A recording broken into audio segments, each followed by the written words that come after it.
Live well and thrive. The future of wellness starts here. The movement transforming health and wellness worldwide. Live longer, move smarter, feel unstoppable. Welcome to Live Well and Thrive. Sebastian Siegel is up next. Sebastian Siegel joins us, a rising voice in modern fitness culture and performance and lifestyle strategy. Sebastian represents the next wave of training philosophy, combining physical optimization, mental resilience, and entrepreneurial drive. We'll explore how today's generation is approaching health, success, and sustainable peak performance in a rapidly evolving world. Sebastian, welcome to the show. It's good to be here. So tell me what's going on in your life.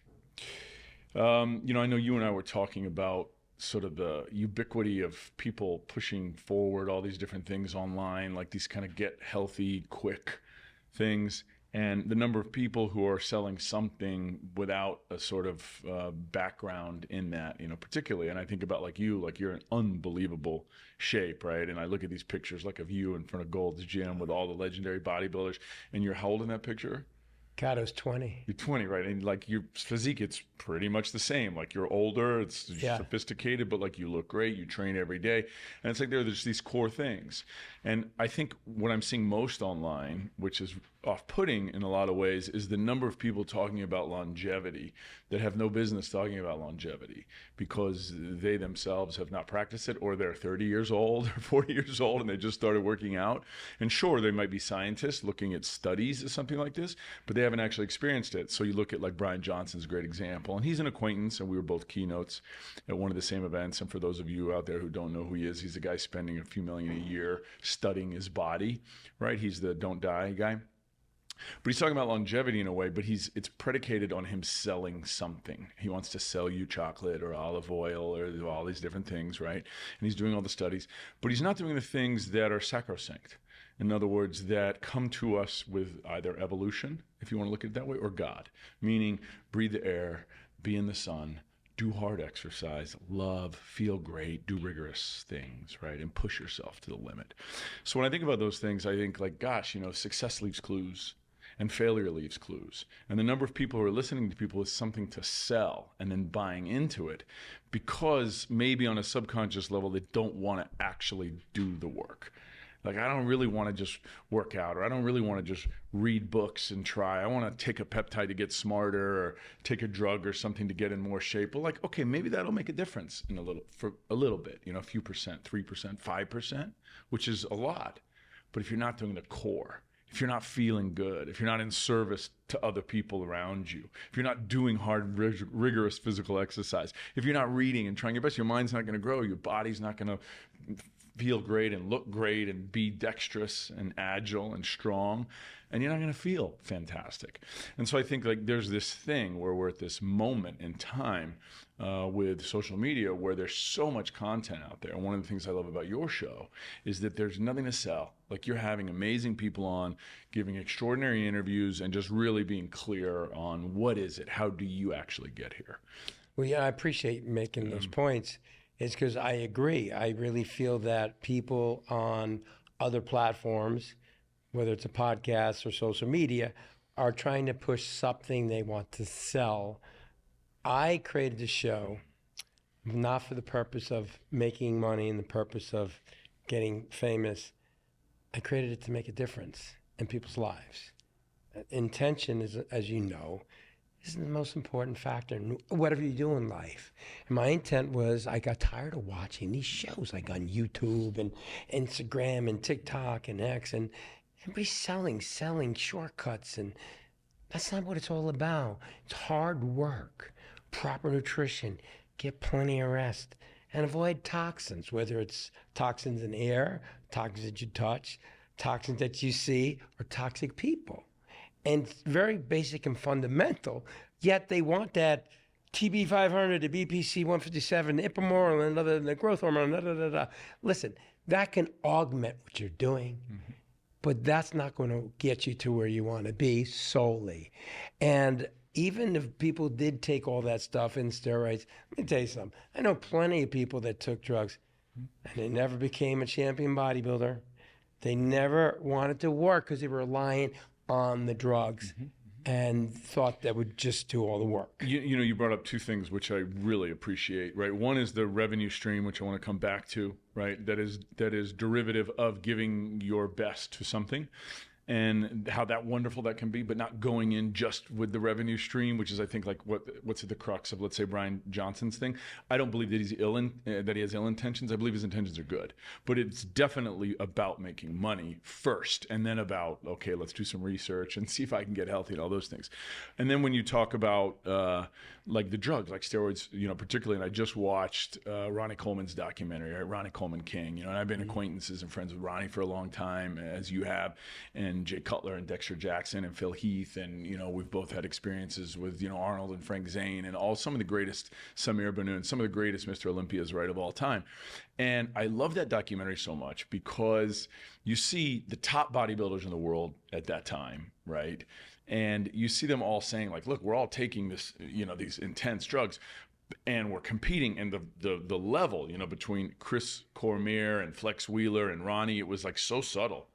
And then all of a sudden they were like, Ronnie showed up one day and it was just like he was king for 8 years. It was like nobody could beat him. It was just like the guy's working harder. He loves it. And, you know, when you listen to those interviews with him, it's really amazing because he's saying, look, I just love bodybuilding. Like, I want to win the shows, but I love bodybuilding. You know, for those of you out there who don't know, you know, about Ronnie Coleman, he was 2-time Mr. Olympia, and he was still working full time at the police department, right, as a police officer. And they were like, look, he's like, I just love bodybuilding. And then it was like 7 years in or something. And I think I forget who he's having the conversation with. Maybe it was Chris, and he's saying, look, man, I just love training and I love bodybuilding. I just love the thing. And I felt like that really hit me, you know, because I never competed, but I was able to make millions of dollars in that field just because I loved it. And it was the right place at the right time. And so it's interesting, like, you know, when I was guest judging some of the shows, and when Joe Weider put me on my first magazine cover, it was like, okay, all of a sudden then I was producing these covers and they would give me space to advertise. They put my name on the cover and I would say, listen, don't pay me. I just want to have an opportunity to select every year and be on the cover. And I know how to leverage this into something that's financial. But for me, I love this. I love the process of training. I'm not doing this to be on the covers or get the endorsements or own the health companies. And it was a product of that. And I see, obviously, for you, like, you started way before me. And I see, like, man, every time I run into you, you know, from the first day we met to now, it's like, fucking, like when we had dinner recently, I'm like, did I walk in? Like, this guy's in amazing shape, you know, like, look at this beautiful man. So I think there's something about that, about doing it for the love and then allowing the revenue stream to follow. Like Ronnie Coleman specifically, it's not about the drugs, it's about he loves the process, and therefore he's one of the greatest bodybuilders of all time, you know, top 3 for sure, right? Him, Lee Haney, Arnold, these 3 guys for sure, no question. And then I think about the money as a revenue stream following, you know, and I heard this story recently about Bill Gates and Elon Musk, right? And I think of that as a very similar comparison, that Elon really started X and he started Tesla and he started, you know, this mission to go to Mars because he really believes in that and he loves that. And he started it decades ago with this vision. And then he's built this revenue stream that's made him the wealthiest human in history, right? Without a doubt, like not even close. And it's because he loves it so much. And I believe that. And I was thinking about that. And I was thinking about Bill Gates. Now, he's done some interesting things, but he's a really controversial guy. A lot of people don't like him. A lot of people are like, boy, he's really invested things that have harmed a lot of people, right? And he's got a lot of people pushing back on him now. And they ran into each other. And I think that's because his work and his mission was predicated on, well, maybe we'll do something good, but it's first about gaining wealth and power. Whereas I think Elon has wealth and power, but it's all predicated on doing something valuable for the human species, right? And for the world as it is. And those 2 guys, you know, when they met at one point, Bill Gates had taken out a big short. He'd shorted Tesla, like for hundreds of millions of dollars, right? And they ran into each other, and Elon comes up to him, he's like, Bill, like, why did you short Tesla? Like, how could you do that, you know? And Bill's like, well, it was just not personal. It was the financial thing. Like, I was going to make, you know, hundreds of millions of dollars by shorting Tesla. It was just the right thing to do. And Elon's like, yeah, but that's not our mission. Like, what about going to Mars? And what about making humanity better? Like, isn't that more important? You know, like if you're burying the thing that is in your competition, but is making us all better, why would you want to attack that? And he's like, well, it was good for me financially. And Elon just walked away, you know? And so I have such respect for that, you know, for you, for Ronnie Coleman, for Elon, and these are the individuals that I look to say, okay, this is where it's at. Like, give yourself to what you love. And that's really the mission of every great religion, right? Whether it's Christ or Muhammad or even Buddha or, Moses. It's really about saying, listen, I'm not here for a result. I'd like to have some results. And if we can do that together, let's do it. But it's really about, I'm surrendering myself to the sacred, to the divine. I want to work out because it feels good. I want to do something that's wonderful. If I can generate a revenue stream from that, then I want to do it, right? But it's not about that, right? The underlying thing is I want to give myself to it. Well, that exactly what you said is what my father said in a kind of a simple term. He goes, do what you love and the money will come. Exactly what you said, but he simplified it. Didn't speak English that good, so the broken accent, when he said it. He's Italian. But he just said, don't worry about it. Do what you love, and that's what I did. And the funny you brought up Elon Musk is that I remember when he first started Tesla. He had this little showroom on Santa Monica Boulevard by the freeway there in Westwood. And I went there, and there wasn't that many people. And we spent like an hour talking. And all I felt was his passion. He wanted to create these electric cars that people would drive and not endanger the environment.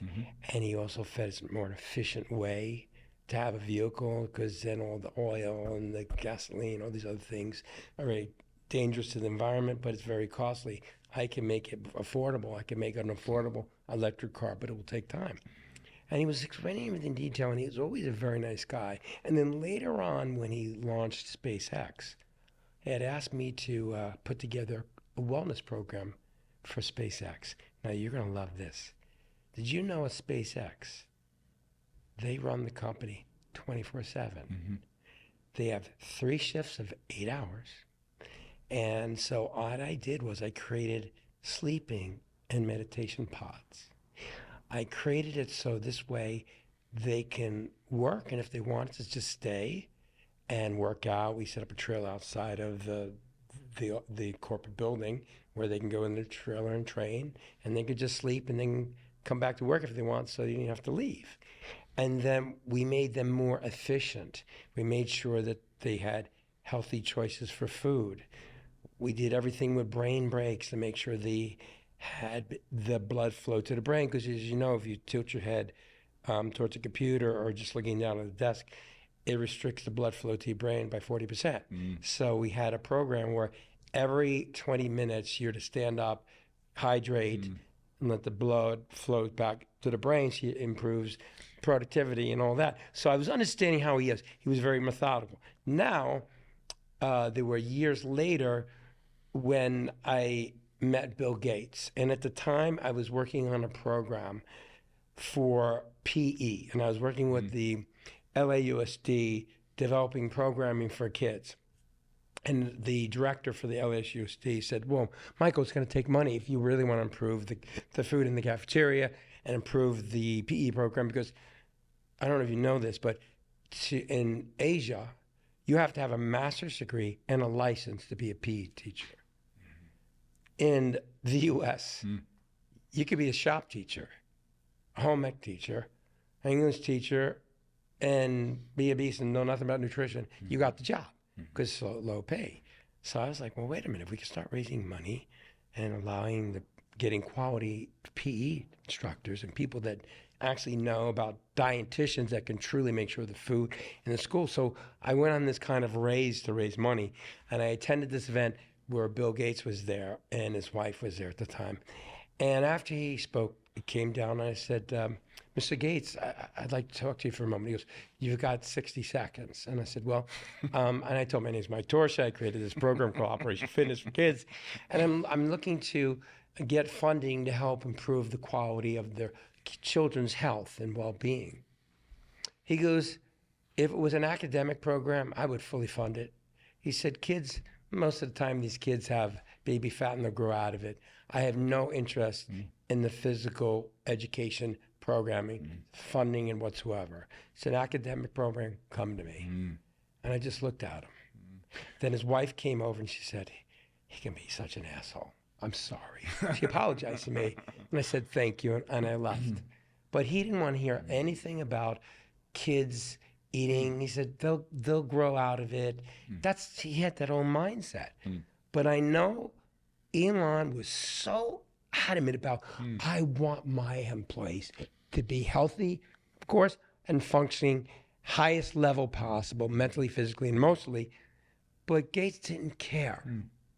And that's where I said, wow. You know, it's interesting, that story, because I haven't had extensive conversations with Bill Gates, right? We met we were both invited to a dinner in Palm Springs not too long ago, a few years ago. And we spoke briefly, just he and I told a joke, and that was it, right?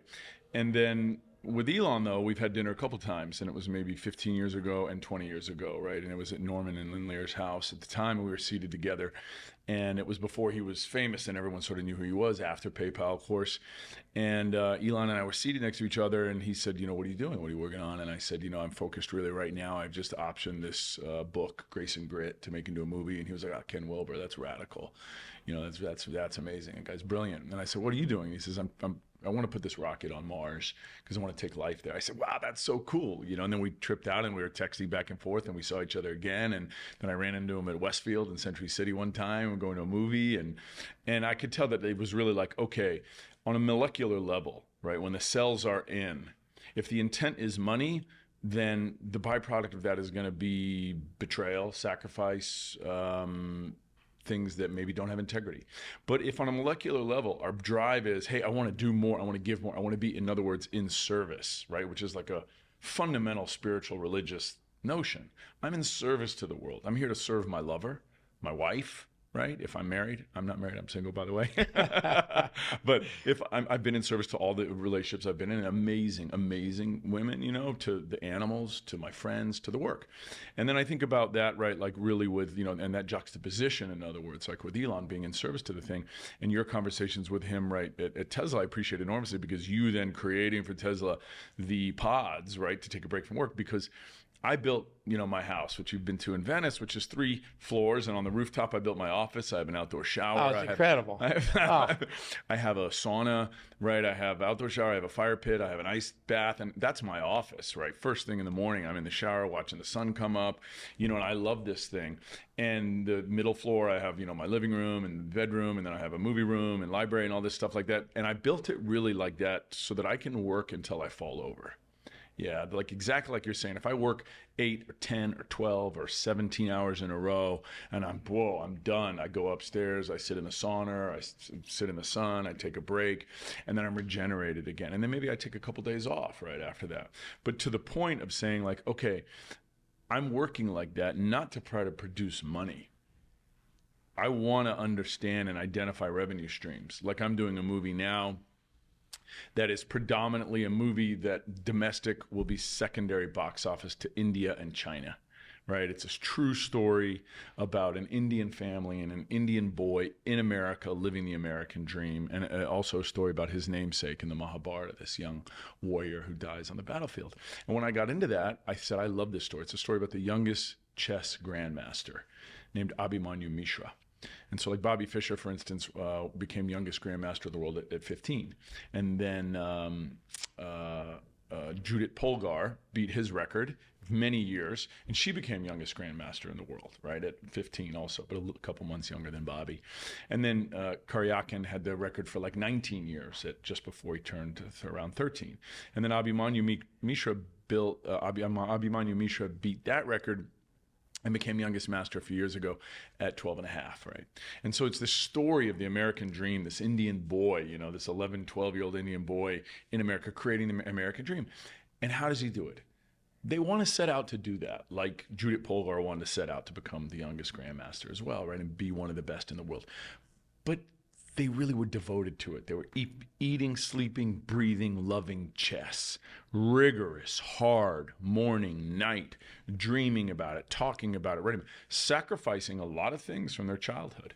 Missing birthdays, missing play dates, missing parties, missing relationships. And look, you know, both of these people have changed the capacity of what it is to be human and achieve and do spectacular things. And I think of Elon, right, in that same way. And then when I see people, you know, in fitness and bodybuilding, where you see people, they come, boom, they're on the scene, like they're an online influencer, or they're a professional bodybuilder, or they're whatever they're doing, you know, and they're here today, gone tomorrow. They're here 5 years. You know, I talk to people at Gold's Gym in Venice or Muscle Beach, and they say, oh, I've been wearing it for 10 years. I'm 10 years. Yeah. Like, you know, like that's in a blink of an eye. And then you see people who are like 15, 20, 30, 40 years, right? It's like, okay, you see Robbie Robinson, decades, Arnold even, you know, and the character, you know, the character that it takes really is very impressive for Arnold to be 80 years old and to be at Gold's Gym and to know that he was at one point this physical specimen that the entire world recognized as the epitome of what it is to be a masculine warrior, right? And then now he's down there and he's, you know, it's a lot. He's worn out, but his character is so strong that he doesn't care. He's down there and he's 80 saying, and he says it, look, I got this belly now. I'm not what I used to be, but he's down there because he loves it, you know, and that's admirable, not to be in it egoically, you know. And you are like that, but you're still in outstanding, amazing shape, abs and thighs. And I see like, and I mean, I see you like when you do the leg extension and you're wearing shorts, like, dude, your thighs are thick and striated and separated. And that's inspiring because it gives a reference point for what's possible for people to say, well, I can look like that at 30, at 40, at 50, at 60, at 70, at 80. That's awesome. Well, thank you. I appreciate that. I just was down at Gold's Gym, Venice, with a few friends, and Arnold came in. And he's just like what he was when I was a kid. Comes in the gym, all he wants to do is go work out. He does his workout, then he'll take the pictures, he'll talk. But I love seeing him with that look in his face. And even though he doesn't train those heavy weights anymore, because, you know, he's aged now and has health issues, he still was very focused, going from machine to machine methodically.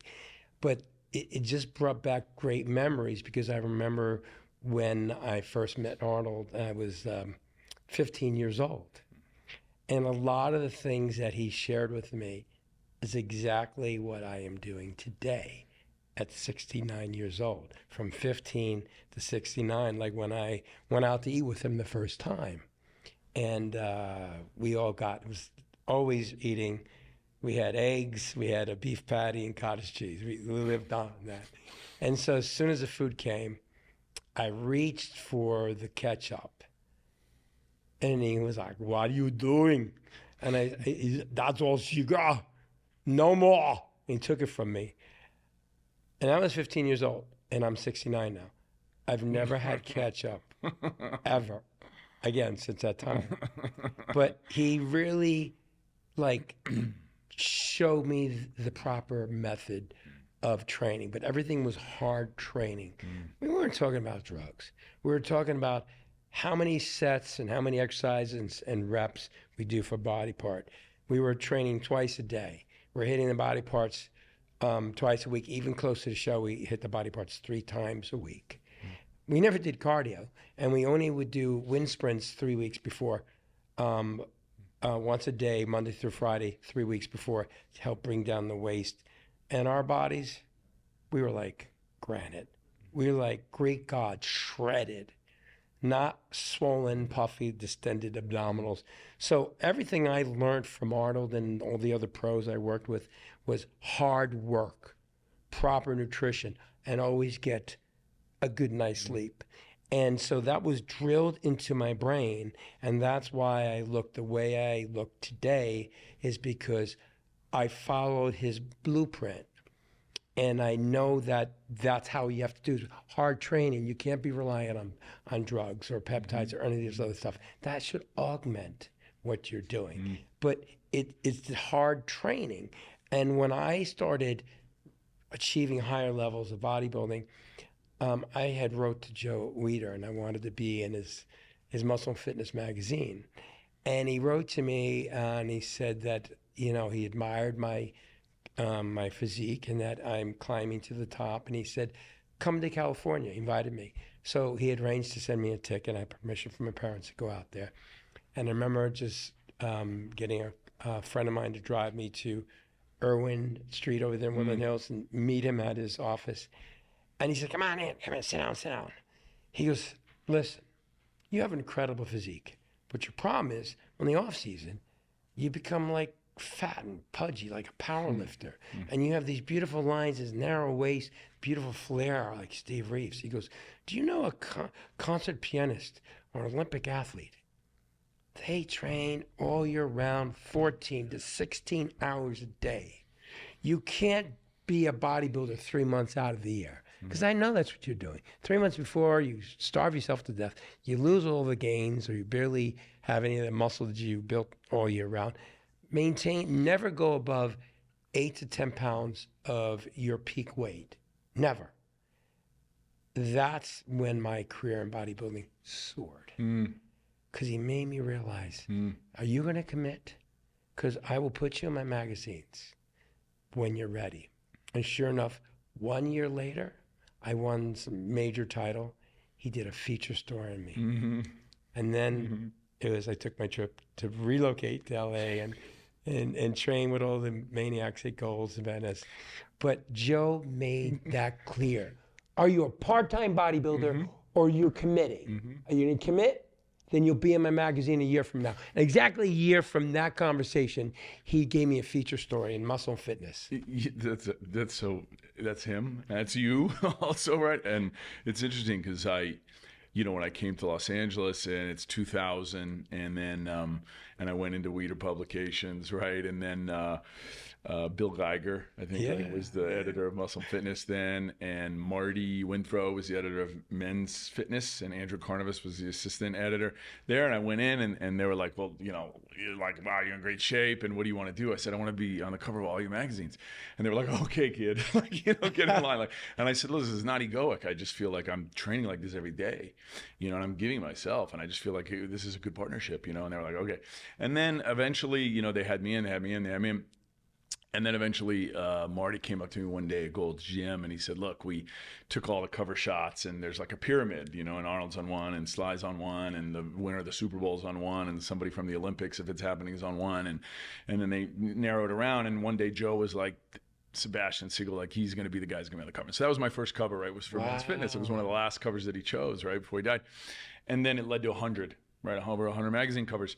And I realized how grateful that and recognize the opportunity of what that was, right? And it wasn't as a model. It was to put my foot in the sort of world of kind of fitness and health and bodybuilding. And so then at some juncture I said, listen, don't pay me ever. Do not ever pay me, right? I'm going to be in the same shape every day of the year. I want to shoot as many covers with you as I can. I want to do as many articles with you as I can. But I want to have a little space in the magazine if I want to advertise something, and I want to have my name on the covers, right? And they said, fantastic. Like, because then I just made it easy for them. They'd call me anytime, always in the same shape. They don't have to pay me. Like, I just made it simple, I was like, and I look at every business like that, every collaboration. What can I contribute? How can I show up and give something versus what can I get? I'm like, I have so much to give here. When I partner with anybody, if I'm making a movie, right, and I made Grace and Grin and it opened up at the Chinese Theater IMAX on Amazon, Apple now, what can I give? And that's always the place I go. Now I'll open every movie that I do at the Chinese, for sure, 100%, right? So it's like, I think about it in that, in that context. And then really when it came down, right, also, to those magazines and, what you're speaking about this sort of love for it and staying true to it. I remember the first cover that I did for Muscle and Fitness, which Per Bernal shot, and they painted me like silver and gold, and it was around the time of the Academy Awards, right? And Joe Weider chose that cover as well. And then Bill Geiger, was there because he was editor of M&F at the time, before he went to Canada. And he said, like, I came in and I don't grow much body hair, but I'd not shaved my legs, or my chest. And Bill said, dude, this is Muscle and Fitness. How could you come in here and not do that? I said, look, whatever you want, Bill. I said, but I think like the covers that I'm on, they're selling well, right? And so that's why you guys keep having me in. So let's try it. Let's try something different. Let's just try it. Like, it's your magazine. I'm here to follow and learn, but maybe there's a change here happening, And he said, okay. And I don't grow much body hair. But he said, okay, let's shoot it. Fine. We shot it in a magazine. It sold off the shelf, Wow. And I don't think it had anything to do with a specific physicality, but it was just like people feel like the way you felt when you went into Tesla. This is not about money or results or getting or selling. There's that aspect of it, but there's something else that's about, hey, let's push this to the limit and do something original. Let's do a Picasso here. Let's do an original thing here, you know? And that's what people love. People Well, love an original expression. The fact you were not emphasizing money, because I'd be there many times where bodybuilders were getting into heated arguments with Joe. About what am I getting paid? Yeah. I'm not getting paid enough. Or use my photo for an ad, but you didn't pay me. So when you walk in there, it's a breath of fresh air for Joe and the editors in there, because a lot of these bodybuilders would go into roid rage, you know, like Cal Scalic did. I mean, I was afraid he was going to hurt Joe. He really went off in Joe's office. And it was all about money. And Joe hated that. He goes, do you realize you became famous because of my publications? You do the guest posing, you're selling courses. Look at all the things you're making. And you're trying to squeeze him for more money. And I thought, you know, I understand certain things, there's budgets and so on, but I felt what caused a lot of the bodybuilders to fall out of grace was because they were just focused on the money. And they weren't thinking of the bigger picture like you were and like I was. You know, it was interesting. It was like I looked at like, okay, Cindy Crawford is on the cover of Vogue or, you know, whatever magazine, right? Glamour. And I realized like they're only paying her an honorarium. It's not much. But then she's making several $1 million from a contract with Maybelline. So I was like, okay, I got it. That's success leaves clues. That's the pathway. So I said, look, I'm not interested in the money for the magazines. Like they need that for all the details that they have, right? They run their own business. I made it easy for them, and I realized, okay, how can I then now leverage that? And then I ended up doing these, you know, endorsement deals, and then I ended up owning stakes in health companies that, you know, sold then for $300 million or $700 million. And it was like, I remember the first big endorsement deal I did at the time was the most prolific company at that time, right, in the early 2000s. And it was like they signed me and Jay Cutler and Charles Glass and Chris Cormier and Johnny Jackson, you know, I mean, they signed Tito and they signed everybody like right in this brief period, right? And they didn't even know what to do with us. They were making so much money, you know? And it was like, I remember they sent me the contract and they said, look, you know, we want to work with you. You're like on every magazine cover, like just, you know, name the number. And I was like, geez, I don't know. I wrote a number and I sent it to them. And they're like, great, 5 years, boom, you know, or 4 years. And then we renewed and it upped. And I was like, wow, this is so cool. And I remember one of the first shoots that I did, it was me and Jay Cutler. We were on the shoot, you know, it was just the two of us. And I was like the main guy in the mainstream. And he was obviously the new face of bodybuilding, you know, the Mr. Olympia, like this guy who had been running second to Ronnie Coleman for so many years and finally like owned it, you know, and he was a super savvy businessman as well, right? Jay Cutler, and still is.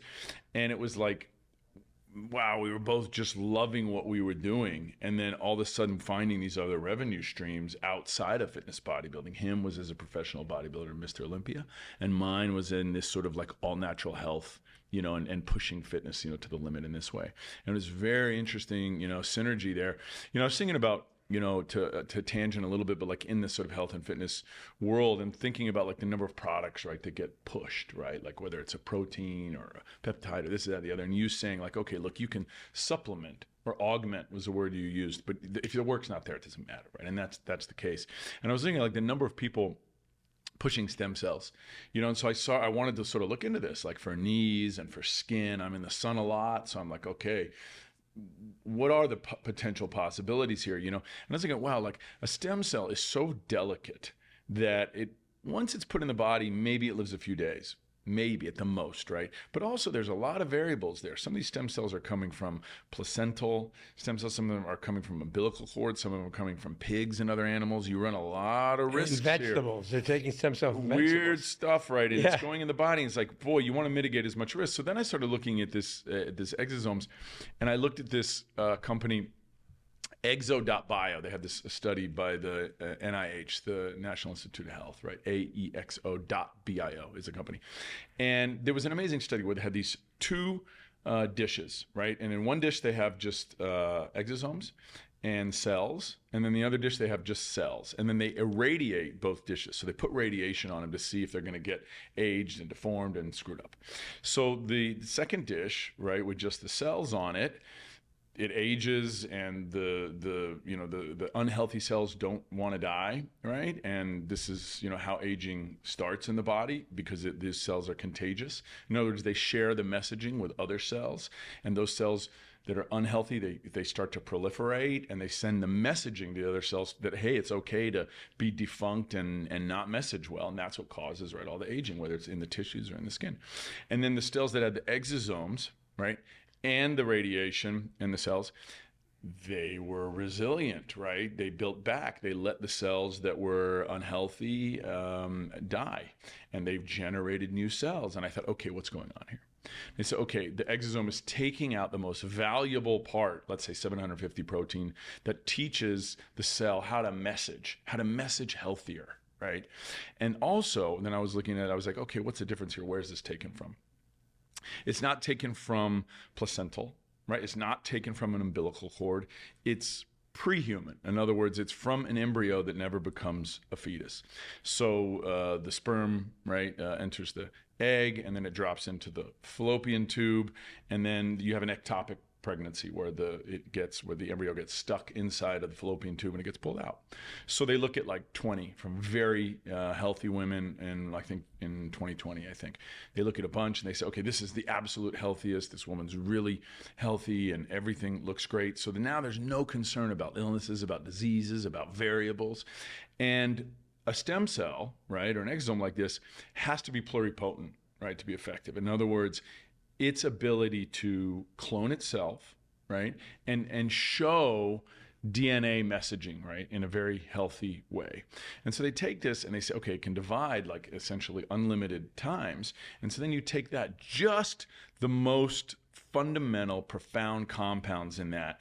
And this was then the kicker for me to sort of put a button on it, was the exosomes, because they're not live, but it teaches the other cells how to message. Number one, once it's taken, it's frozen, right, at 86 below, right? And it can last essentially forever. And it ships very easily. It's durable. It's 1/10 the cost also of a traditional stem cell.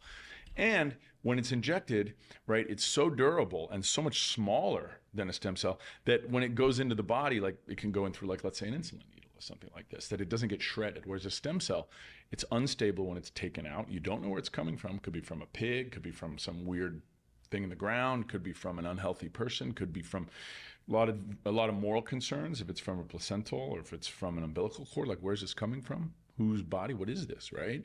And then when it's delivered, it's can come apart, and get toxic. When it's injected, it can get toxic, which is why, essentially for me, when I was looking at the studies, you have somebody who's doing stem cells in the knee and they have an amazing result. And they go back down to the same place in South America and they do it 6 months later, they no result. Because the odds of having a stem cell extracted and then actually having a successful delivery, depending on where it's put in, how it's delivered, is like, boy, there's a lot of gambles, and there's a lot of health risk gambles. So I was looking at this study from the NIH, and this company, ExoBio, AEXO.bio, wow, I was like, that really was like, okay, that's where it's at. Like, if I'm going to do something, and, for me, and like for you, boy, you're not looking to scientists to tell you what to eat. You know for your body what to eat. And I've seen you over years, you eat consistently. Like, the protein you want, I see you do the potato just right. I do the no butter, you order it dry, And it's like the number of people who are selling stuff, who just really don't know, and they haven't done the research. They're motivated financially, and they're looking, and I think the science and the studies are important, but there's nothing better than looking at the results of somebody who has left success, the clues there. The last thing I'll say on that is, like, the studies are important, but would you rather go with a scientist who says this is the best way to climb Everest, this is how to get to the top, this is the oxygen you should take? Or would you rather go with some guy who hasn't read any of those things, but who's climbed Everest 10 times? Well, yeah, 100%, because they're going by like a mathematical formula. It's theory, right? Mm-hmm. But in theories, it doesn't always seem to translate to the map is not the territory. Right. So when it comes to that, I was like, okay, my professors in college, biomechanics of the body, nutrition, physiology, all that. But when I came to California at 15 years old, I was like, I'm going to follow what these guys are telling me. Because a lot of my professors were arguing, oh, that's too much protein. Oh, no, don't do this. Don't do that. And I was like, it didn't feel right. And sure enough, I started making terrific gains when I first came home from New York. I was traveling every summer for the summer vacation, 2 months, where that was my basic summer school, was training with Arnold and Franco and Sergio and whoever, Mencers and Platts and whoever was there, I trained with for 2 months.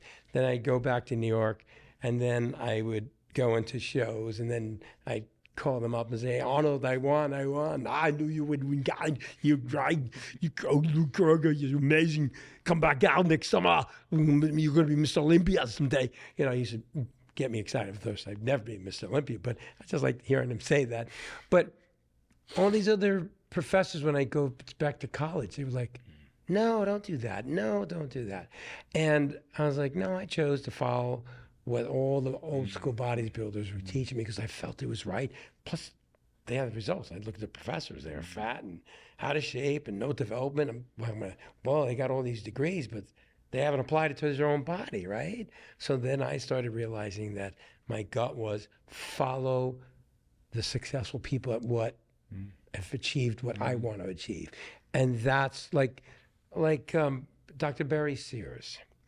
I was one of his students that he based the Zone diet on. He based the Zone diet on a bodybuilding diet.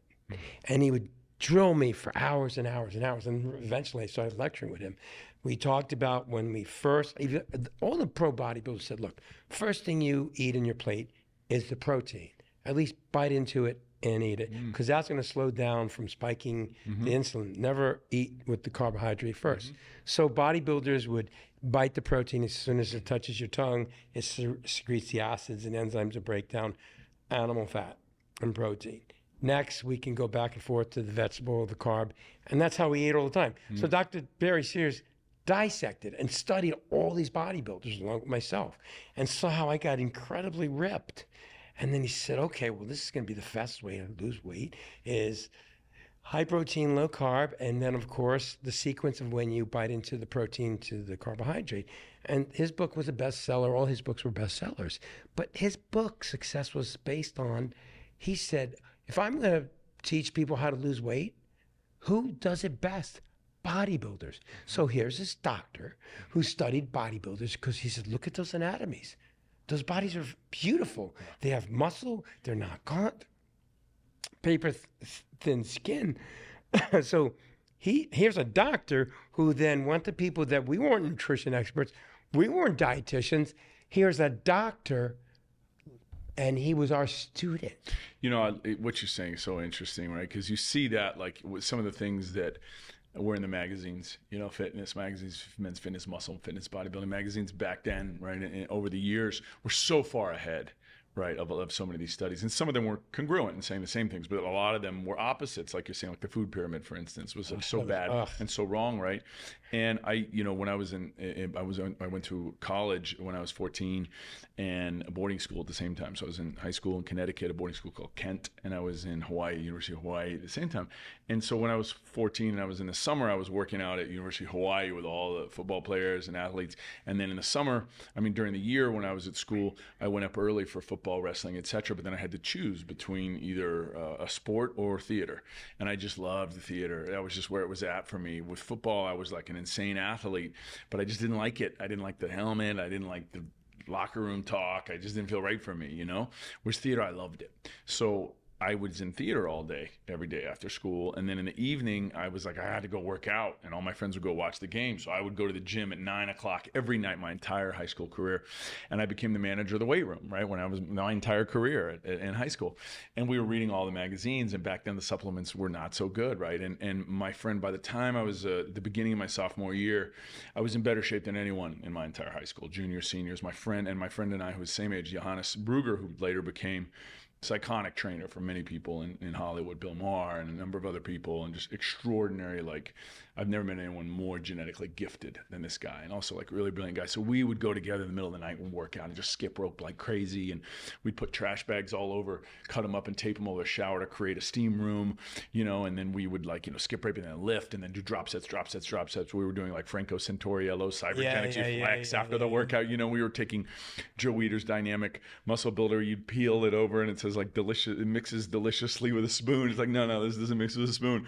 And then finally it was like Twin Labs, like Gainers Fuels, all sugar, and Ultimate Orange, and like all these other things, and then finally like Metrex came around. But it was really that study of saying, you know what? Wow, I eat this shake full of all these proteins and it feels really good at that time, for me. And now I'm plant-based, right? And some seafood. But at that time I was like, wow. And I was like, I don't like the way bread feels.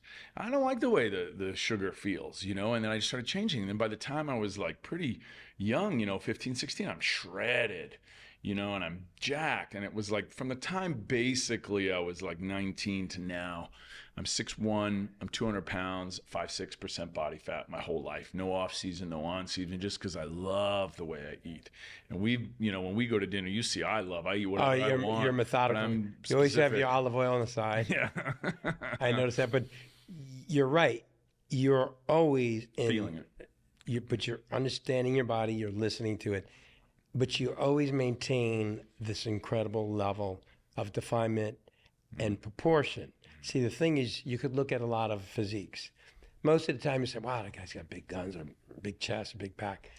When a person looks at your body, they're like, you're the total package.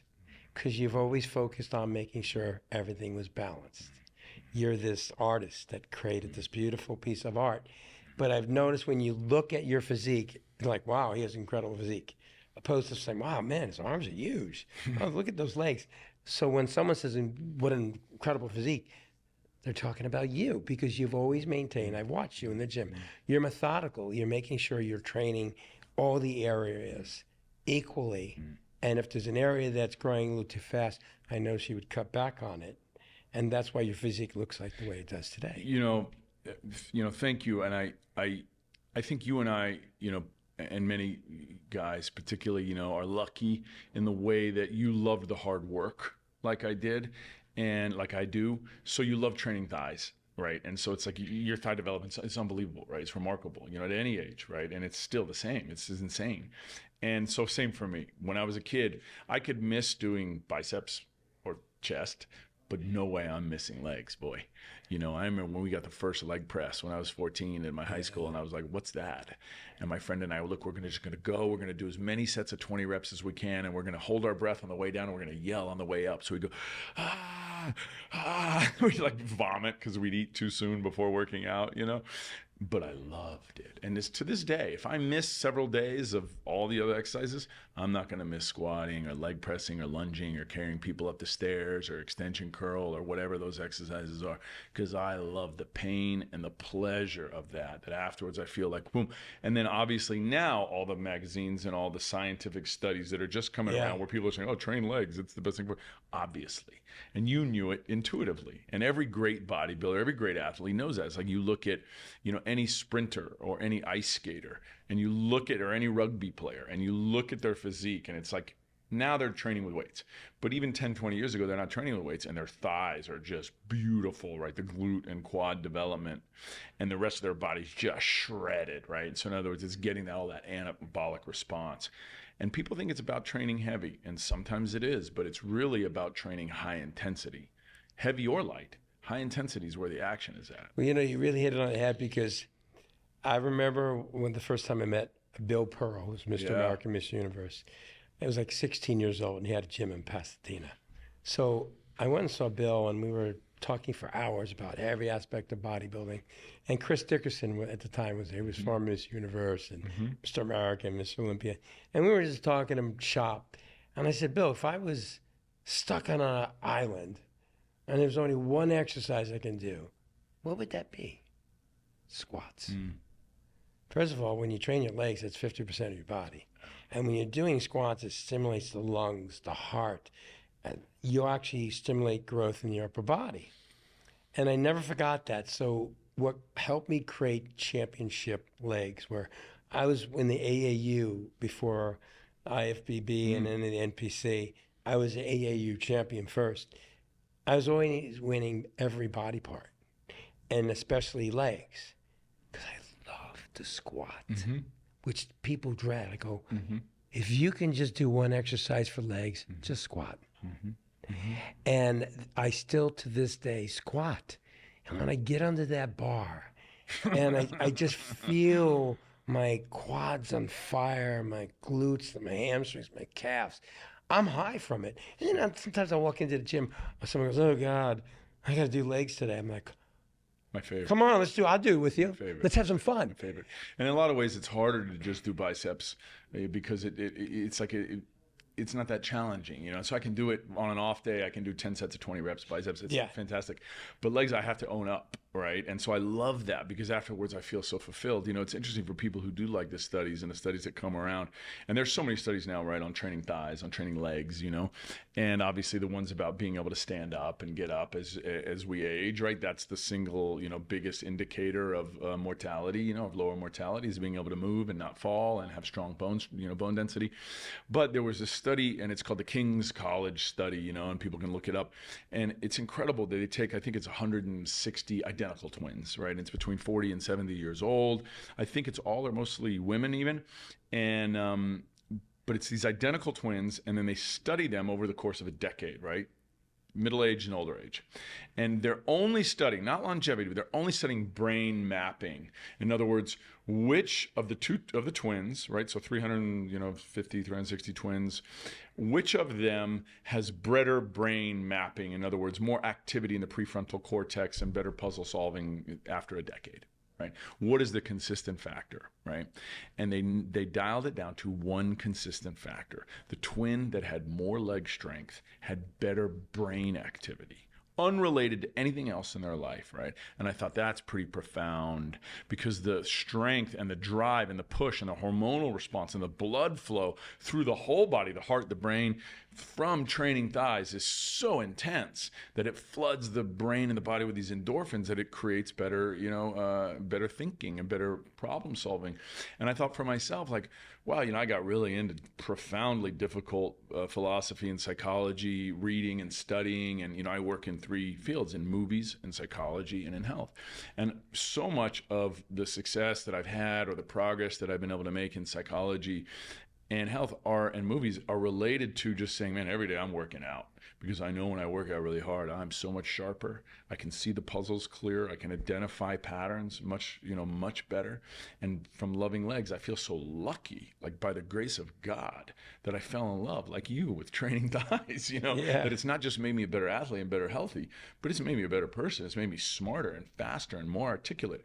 And when I think about that, and I look about also high achievers, like I look at Stallone, and I look at Arnold, you know, I look at like Carl Weathers, you know, I look at these people who are like this crossover between fitness and bodybuilding and success. And I'm like, wow, so much of their success probably comes from all the brain endorphin and activity that comes just from the workout, you know. And I thought, wow, that King's College study really indicated that. And I thought, man, I'm so lucky to love working out, right? But, you know, I'm glad you made that point, but you got to also remember, and I've heard this from so many pro bodybuilders, the fact that you could prepare for a bodybuilding show and be on a diet for a year and train consistently without missing workouts and avoid family events and birthdays and all that, you develop this mental strength. Now you take that, Arnold would say too, take that same mental ability you did towards bodybuilding competition and channel it towards anything, whether you want to be a musician, artist, actor, or just be incredibly successful. Bodybuilding helps prepare people for life. Definitively. And so what you're saying is spot on. Then also people don't realize the biggest pump in our body are our calves. And I've spoken to many cardiologists, and they said, yeah, we actually recommend that heart patients do calf raises on the stairs, multiple sets twice a day, because it stimulates the blood flow to the heart, the second to heart, the brain, right? So all these things you're touching on goes back to how beneficial bodybuilding is in every way. Now let's just extract the steroids out of it. bodybuilding is what we should be doing in schools today. A bodybuilding program, because when a kid learns discipline and knows how to really dedicate their focus on health and training a muscle, they can apply that towards math, English, history, everything. So it's a psychological benefit we all got. Like when you first started working out, you had to really focus. You got creative and made it like a hot, room to sweat more. Look how you all you did was use your mind just as much as you did with your body. You know, what you're saying is so profound on the most fundamental level, I think indicative of how life goes on, right? Which is that love for the rigor, right? And the hard work, and that the discipline carries through, and as you're saying, applicable to all areas, right? If we can take something that's so simple, the physicality, and if we can endure and persevere and be resilient in that, then the body, the brain, on a molecular level, we know how to persevere in other things, right? Where even if it's distance running, it's so hard to run, like you run a mile, and then at some point you just want to give up, and you're like, no, just keep going forward. And as a kid, especially, like as an adult, running is hard on the body and the knees, right, after a certain age. But as a kid, I remember like running at like 12, 13, 14 and being like, oh my God, this is hard. And my stepfather used to kick us out of the house. He said, you run until you can't run anymore, and you don't stop until I come out and get you, and he was strict, man. This guy, he hit us, if we didn't follow orders, we were afraid. So my brother, my stepbrother and I, we'd run. But I remember like after a certain period, there's that point where you break through, where you say, you know what, and you find this rhythm and you just go. And then all of a sudden you're like, wow, I'm faced now with an intellectual problem. I'm faced now with a relationship problem. Just stay the course. And I train the same way now that I did then, and a lot of people don't like training with me for that reason, because I don't count. I mean, I count generally, I'll sometimes keep track, but I go again and again and again and again and again. And I'm not looking for a physical response. If I trained less, I'd probably get better physical response, but I do it because I love to persevere. I love the thing that I enjoy about being me is about being resilient, for sure. One of the things I enjoy the most. And so I get to practice that a little bit, not a fire drill, but a real exercise in the gym every time I go. Like, you know what? I don't care what I'm going to do, and even like, and when I say I can do leg press, or I can do squat, or I can do extension curl, whatever the thing is, sled, or carry somebody up the stairs, or whatever the thing is, or lunges forever. But it's like, I love that saying, okay, let's just go. Okay, let's go again. Let's go again. Okay, let's do 10 sets. Let's do 10. Okay, now let's just do an extra one. Let's do another one. Let's do something else. Like, in other words, until it's just tapped. Because it's like everybody watches Braveheart and they feel so good afterwards. They're like, that's it. I want to be that archetypally. Okay, when do you get that chance? When are you going to be in a plane that's going to crash and you're going to be the only one alive and you're going to have to be out in the middle of nowhere and swim to shore? When are you going to be, your whole family's going to be killed and you're going to have to survive? You go to the gym every day, you can find that a little bit. So that's when I go, that's how I train. It's like, I'm going to find what is my limit. And you don't know the limit until you push over it. And I train for that. That's the only reason I train. And then the byproduct has been, right, this physicality. And you see it in other people who might not articulate in the way that I am, but you see it. I see it when I see you train. I see it in friends that have trained with me over the years. One time there was this kid, Ryan Stanger, and he was a trainer at Sports Club LA on Equinox, and I was on the bike and I'm pushing, and I see this kid, he's squatting, he's going again, deep, and I was like, I like this guy. And I went up to him one day, I go, man, I see you squatting, it's great, it's beautiful, let's squat together sometime. Man, we just fell in love with squatting together for a brief period. You have these partners who come, your weight, your gym partners, over the period of your life, and that touch and go. It's such a special bond, of camaraderie, because you find these limits, and you help each other push these limits, and I know it's interesting because I've had different partners who, like Michael Jordan, I like to push the absolute limit, and a lot of people are like, dude, this is horrible, but they love it deep down inside. We all love to be pushed, and I think about that, like relationally. And in the interview that I was listening to before I came in today, you guys dovetailed and, crossed over into that a little bit in relationship, where I think like between a man and woman, there needs to be a leader in the relationship, right? If the woman's going to be the leader, that's fine. That's not for me, but that's okay, right? I like, and I'm traditional and conservative. I want to be the leader in the relationship, right? But I'm going to lead. I'm going to bear the brunt of a lot of different things. And if you want to lead, I'll follow if you have a clear vision on something. But if not, I'm going to lead, right? And you need to understand how to follow that, right? And what that means is it's going to be uncomfortable. We're going to have discipline. We're going to wake up early. We're going to be at our best, even when it's confusing. We don't want to be. And I think when people can say, look, life is not so complex and big and, you know, all these different things. It's like, you just keep it simple. You know, in terms of the relationships, right? Like particularly between a couple, right? A romantic relationship, a loving relationship. I was reading this study right earlier about the rat or mouse paradise. Have you read this study? No. Okay, so they take these 4 mice, okay, and it was in the 1960s. They 4 male mice and 4 female mice, and they put them in this space, and they have everything they need, right? They have food, they have water, that's it. And they just want to see, right? And so it's like they're so happy, right? And they're socializing, and then they mate, and then they double, and they double, and they double, and they double again. And it's like, it's going great. And then all of a sudden it reaches a few thousand. And what happens? Everything goes south. That they stop mating, that some of the male mice, right? They start to be just like, they groom themselves all day, but they're not interested in the females. And the females are like on their own, and they're like now dividing and going against the men. And then they die out. And you thought, okay, what is that from? And it was from over social stimulus, too much social stimulus. That when it was the 4 or the 8 or the 100, it was so exciting for the male and female mice to smell each other, find each other, mate. They're so excited. I'm going to be with this guy, with this woman for this evening. You know, this is great. And they made Right. and then they hit this point, this tipping point where it was too much and they withdrew. It was too much on the nervous system because they were enclosed in a space. That's what's going on today. You see the number of people on dating apps where it's just like so much stimulus, another guy, another guy, another guy, another woman, and it's like, they don't want to really mate. They want to kiss. They want to make out on Friday, on Saturday, go to the club, go to the bar, whatever the thing is. But they don't want to commit. They don't want to go in. They don't want to have any kind of depth of relationship because it's too much social stimulus. Whereas I think like, okay, I'm very selective about who I bring in. I'm outgoing. I'll talk to anyone. I like to have fun, but I'm selective. Like whenever I get an invite, I'm selective. Like if it sounds like it's going to be connective and really enjoyable, I go. Like you invite me to the best dinners, we go. It's fun. It's always, you surround yourself by very interesting, dynamic, successful people who give their best. I say yes to that. But all the other stuff, no. I'm comfortable being alone and doing the thing.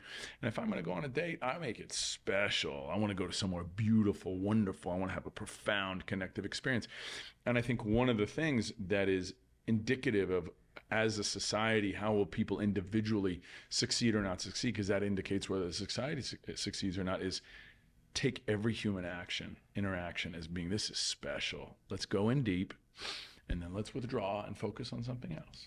Not just fucking nonstop, on the phone. Like that's the disease, the mice paradise, the rat paradise. Yeah, well, you hit it right on the head. I think that, especially like with social media, with all the platforms, there's such an oversaturation of people trying to impress other people, whether it's a woman trying to look the hottest on there, or a guy that likes to go to events and take pictures with celebrities or what it may be. They're trying to project something that really doesn't exist.